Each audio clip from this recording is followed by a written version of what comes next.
একটা হোটেলের বয় হিসেবে কাজ করছে, কিন্তু ম্যানেজার হচ্ছে কারা? ম্যানেজার হচ্ছে হয় ইন্ডিয়ান, নাইলে শ্রীলঙ্কান, নাইলে নেপাল। কারণ কি? কারণ সে ইংরেজি বলতে জানে। আমাদের ছেলেমেয়েরা, আমাদের যে ছেলেরা যাচ্ছে, আমাদের যে ভাইরা যাচ্ছে, সে পারে না, সে স্মার্টলি হ্যান্ডেল করতে পারে না, তার কমিউনিকেশন ভালো না। তো এই জায়গাগুলোতে আমার মনে হয় এখন আমাদের অনেক বেশি কাজ করা দরকার।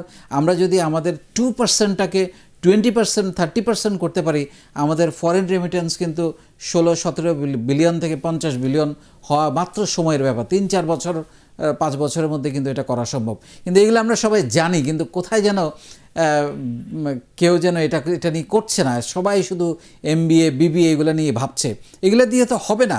আমরা আসলে অনেক ধরনের কথা বলার চেষ্টা করছি, যে কথাগুলোর মধ্য দিয়ে আপনার মধ্যে একটা ভাবনাও তৈরি করার চেষ্টা করা, যে আপনি উদ্যোক্তা হওয়ার জন্য আপনার আসলে কি কি প্রস্তুতি, কি কি ভাবনাগুলো নিজের মধ্যে তৈরি করা দরকার। এখন বাংলাদেশের প্রেক্ষাপটে আসলে আমার খুবই কষ্ট লাগে যে আমরা যখন কাউকে জিজ্ঞেস করি যে তুমি কি হতে চাও, কেউ কিন্তু বলে না যে আমি উদ্যোক্তা হতে চাই। আমি এই স্বপ্নটাই, বীজটা বপন করতে চাই একেবারে স্কুল লেভেলে।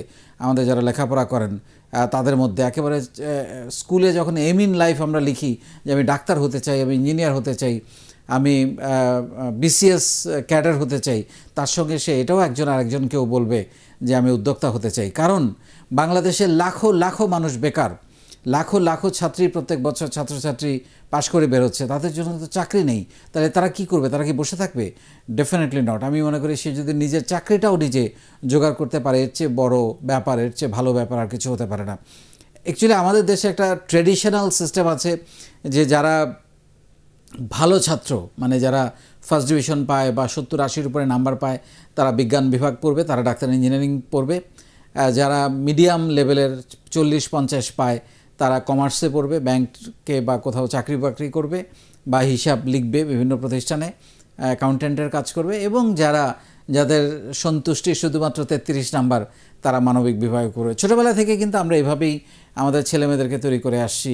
আর ইভেন আমাদের টিচার স্কুল থেকেও কিন্তু এরকম একটা নির্দেশনা ছিল যে তুমি খারাপ ছাত্র বা ছাত্রী, তুমি মানবিক বিভাগে পড়ো, তুমি মিডল, তুমি বাণিজ্য বিভাগে পড়ো। এবং যারা 1 থেকে রোল 10 বা 20, তাদেরকে বলা হতো যে তুমি বিজ্ঞান বিভাগে পড়ো। এই যে একটা ভাগ করে দেয়, এবং ফ্যামিলিতেও এটা ছড়িয়ে গেছে। ফ্যামিলিতেও আমার 3-4টা ছেলে মেয়ে থাকলে যে একটু কম খারাপ, তাকে হয়তো মানবিক বিভাগে পড়তে দিচ্ছে। বাট আমার ধারণা যে যুগের সাথে সাথে ডিজিটালাইজেশনের কারণে, অনলাইনের কারণে, ইন্টারনেটের কারণে, টেলিভিশন মিডিয়ার কারণে মানুষের চিন্তাভাবনা, মনোজগতে অনেক পরিবর্তন এসেছে। এখন কিন্তু ভালো ভালো ছাত্রছাত্রীরাও চার্টার্ড CA পড়ছে, MBA পড়ছে, নানান ডিসিপ্লিনে লেখাপড়া করছে। তারা শুধুমাত্র ডাক্তার হবে, শুধুমাত্র ইঞ্জিনিয়ার হবে, শুধুমাত্র BCS দিবে, এই ধ্যান ধারণা থেকে আমার মনে হয় অনেকটা এখন বেরিয়ে আসছে। কিন্তু উদ্যোক্তা হওয়ার ক্ষেত্রে আমার মনে হয় ধ্যান ধারণার এখনও পরিবর্তন হয় নাই, যেটা আমি করতে চাই। সারা বাংলাদেশে আমি ছড়িয়ে দিতে চাই যে স্টুডেন্ট লাইফ থেকে একজন ছাত্র বা ছাত্রী চিন্তা করবে যে আমিও একজন উদ্যোক্তা হতে চাই। আমার মধ্যে এমন কিছু আছে যে আমি শুধু চাকরি করা নয়, আমি চাইলে চাকরি সৃষ্টি করতে পারি। সেরকম একটা ভাবনা, সেরকম একটা মানসিকতা, সেরকম একটা সাহস, সেরকম একটা প্রতিজ্ঞা আমি আমাদের তরুণদের মধ্যে তৈরি করতে চাই। যার কারণে এই নিজের বলার মতো একটা গল্প। কারণ আপনার তো মানুষকে বলার জন্য একটা গল্প থাকতে হবে। কি সেই গল্প? সেই গল্প তো আপনি একা বড় হলে তৈরি হবে না। তো এখন যেটা হয়, আমাদের দেশে আসলে সবাই হুজুগে নাচে। এই একটা ট্রেডিশন শুরু হলো, MBA BBA, সবাই MBA BBA, ডাক্তার ইঞ্জিনিয়ার থেকে শুরু করে সবাই গিয়ে MBA পড়ছে, BBA পড়ছে। ওয়াই? এবং সত্যিকার অর্থে 2-3টা প্রাইভেট ইউনিভার্সিটি বাদ দিলে বাকি ইউনিভার্সিটিগুলোর MBA বা BBA-র যে সার্টিফিকেট, এই সার্টিফিকেট আসলে কতটা কাজে আসে আমার যথেষ্ট সন্দেহ আছে। কারণ এই সার্টিফিকেট দিয়ে কেউ চাকরিও পাচ্ছে না, বা এত চাকরিও নাই মার্কেটে। সো আমার মনে হয় আমাদের এখন অনেক বেশি এই যে সার্টিফিকেট জাতীয় বা CGPA জাতীয় চিন্তাভাবনা থেকে আমাদের অনেক বেশি কারিগরি শিক্ষায় শিক্ষিত হওয়ার চিন্তাভাবনায় আমাদের যাওয়া দরকার। এবং এটা ইন্টারমিডিয়েটের পরের থেকে শুরু করতে হবে। এখন কারো যদি মনে হয় আমার গ্র্যাজুয়েশন না করলে, মাস্টার ডিগ্রি না করলে, MBA না করলে বিয়ে হবে না, সে করবে, তার কোনো আপত্তি নেই। বা মাস্টার্স কারা করবে? মাস্টার্স করবে যারা লিটারেচারে পড়াবে, যারা গবেষণা করবে, যারা PhD করবে, তারা সবার কেন মাস্টার ডিগ্রি দরকার? ব্যাংকে হিসাব লেখার জন্য কি একজন মাস্টার ডিগ্রি দরকার? আমি মনে করি আমাদের এমপ্লয়ারদের মধ্যেও মানসিকতার কিছু চেঞ্জ করা দরকার, যে এ ম্যাক্সিমাম গ্র্যাজুয়েশন ইজ এনাফ। এখন যে গিটার শিখবে, যে ফটোগ্রাফি করবে, যে খাবার বানাবে, শেফ হবে বাংলাদেশের সেরা, যে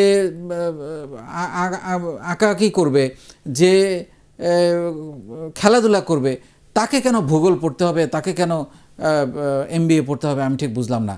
মানে সবাইকে একই লাইনে আমরা নিয়ে যাচ্ছি। সেজন্য আমি এখন রিকোয়েস্ট করব যে যারা ইউনিভার্সিটি করছেন তারা অনেক বেশি কারিগরি বিদ্যালয় তৈরি করেন। দেখেন আমাদের সমাজে আমাদের যে প্রবাসীরা, আপনারা অনেকে এই তথ্যটা জানেন কিনা আমি জানি না, বাংলাদেশে যে 16-17 বিলিয়ন ডলার রেমিটেন্স আসে প্রতি বছর, তার মধ্যে অনলি 2% হচ্ছে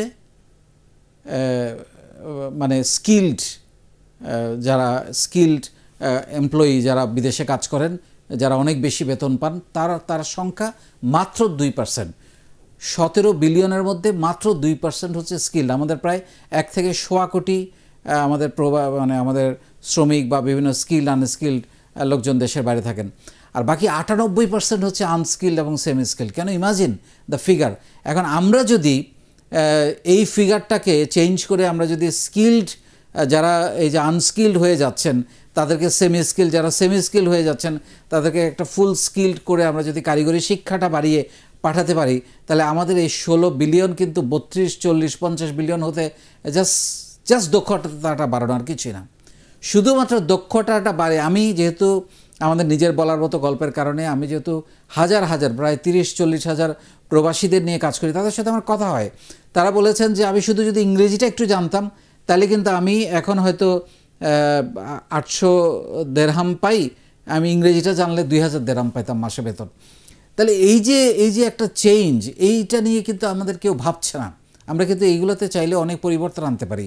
এই যে একটা মানুষের জীবন বদলে দেয়া, একটুখানি ইংরেজি জেনে, একটুখানি স্কিল কারিগরি জ্ঞান জেনে, সে হয়তো একটা বিদেশে গিয়ে মিডল ইস্টে একটা হোটেলের বয় হিসেবে কাজ করছে, কিন্তু ম্যানেজার হচ্ছে কারা? ম্যানেজার হচ্ছে হয় ইন্ডিয়ান, নাইলে শ্রীলঙ্কান, নাইলে নেপাল। কারণ কি? কারণ সে ইংরেজি বলতে জানে। আমাদের ছেলেমেয়েরা, আমাদের যে ছেলেরা যাচ্ছে, আমাদের যে ভাইরা যাচ্ছে, সে পারে না, সে স্মার্টলি হ্যান্ডেল করতে পারে না, তার কমিউনিকেশন ভালো না। তো এই জায়গাগুলোতে আমার মনে হয় এখন আমাদের অনেক বেশি কাজ করা দরকার। আমরা যদি আমাদের 2%টাকে 20%, 30% করতে পারি, আমাদের ফরেন রেমিটেন্স কিন্তু 16-17 বিলিয়ন থেকে 50 বিলিয়ন হওয়া মাত্র সময়ের ব্যাপার। 3-4 বছর, 5 বছরের মধ্যে কিন্তু এটা করা সম্ভব। কিন্তু এগুলো আমরা সবাই জানি, কিন্তু কোথায় যেন কেউ যেন এটা নিয়ে করছে না। সবাই শুধু MBA, BBA এগুলো নিয়ে ভাবছে। এগুলো দিয়ে তো হবে না। আমরা বিদেশে যে লোকগুলো পাঠাচ্ছি তাদেরকে স্কিল করার দায়িত্ব কিন্তু আমাদের। এখন আমরা যদি, এটা কিন্তু প্রচণ্ড বিজনেস ভাইয়েবল একটা সেক্টরও হতে পারে। কেউ যদি চিন্তা করে বিদেশে যে যাবে, আমার এই প্রতিষ্ঠান থেকে স্কিলস নিয়ে তারপর যাবে, সে কিন্তু অটোমেটিক, এবং তার সার্টিফিকেশনটা যেন ওয়ার্ল্ড স্ট্যান্ডার্ড হয় এটাও মাথায় রাখতে হবে। এবং এইভাবে যদি শিখে আমরা পাঠাতে পারি আমাদের ছেলেমেয়েদেরকে, আমাদের যারা শ্রমিক বিদেশে যাচ্ছেন তাদেরকে, তারা কিন্তু হোটেলে গিয়ে ম্যানেজারের কাজ করবে, তারা বয়ের কাজ করবে না, তারা ড্রাইভিং করবে। ড্রাইভিং করতে পারে না কারণ প্যাসেঞ্জারের সাথে কমিউনিকেট করতে পারে না। সে হয়তো ভালো ড্রাইভার, কিন্তু ভালো ড্রাইভিং এর ওইখানে সুবিধাটা সে পাচ্ছে না। তাহলে সে হয়তো মাসে 8-10 হাজার ডলার ইনকাম করতে পারতো, বা 4,000-5,000 ডলার ইনকাম করতে পারতো। এই যে একটা সুযোগ সুবিধা থেকে বঞ্চিত হচ্ছে, তার একটাই কারণ, সেটা হচ্ছে আমরা দক্ষ কর্মী। তো আমরা শুধুমাত্র সার্টিফিকেটের পিছনে দৌড়াচ্ছি। এইগুলোর পরিবর্তে আমি ছোট্ট একটা এক্সাম্পল দিতে চাই। আমাদের পাশের দেশ নেপাল, আমরা অনেকেই এই তথ্যগুলো জানি না। 46% তাদের স্কিল্ড কর্মী দেশের বাইরে যায়। নেপাল বছরে তাদের ফরেন রেমিটেন্স আসে প্রায় 8 বিলিয়ন। তার মধ্যে 46% হচ্ছে স্কিল্ড কর্মী, আর বাকিটা হচ্ছে আনস্কিল। তাহলে আমরা কোথায় আছি? নেপাল আমাদের চেয়ে এতটা এগিয়ে, আমরা সেইখানে কোথায় আছি? সো আমাদের এগুলো নিয়ে ভাবা দরকার। এই তথ্যগুলো অনেকেরই হয়তো জানা আছে, অনেকের জানা নাই, কিন্তু আমরা হুজুগে দৌড়াচ্ছি, আমাদের CGPA এর পিছনে দৌড়াচ্ছি, আমরা MBA, BBA এর পিছনে দৌড়াচ্ছি, সার্টিফিকেটের পিছনে দৌড়াচ্ছি।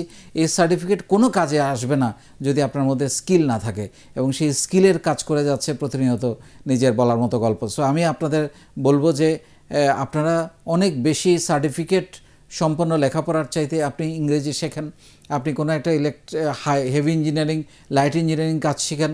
আপনি এখানে আমি অনেকগুলো কাজের কথা বলতে পারি যেগুলো নিয়ে আমাদের চিন্তা করা যেতে পারে, সেটা হচ্ছে যে মার্চেন্ডাইজিং, আধুনিক কৃষি, তারপরে হচ্ছে ফটোগ্রাফি, এরকম অনেক কিছু আছে যেগুলো নিয়ে কাজ করলে পরে সে একটা ভালো জায়গায় যেতে পারে। ইভেন মেডিকেল ইকুইপমেন্ট অপারেশন, আমি এই উদাহরণটা অনেকবার দিয়েছি যে একটা আল্ট্রাসাউন্ড চালাতে পারে একটা বড় হাসপাতালে একজন 8 পাস এমপ্লয়ির বেতন প্রায় 25-30 হাজার থেকে 50-70 হাজার টাকা, অথচ একজন MBA পাস করা ছেলে কিন্তু 15,000 টাকা বেতনে জয়েন করছে।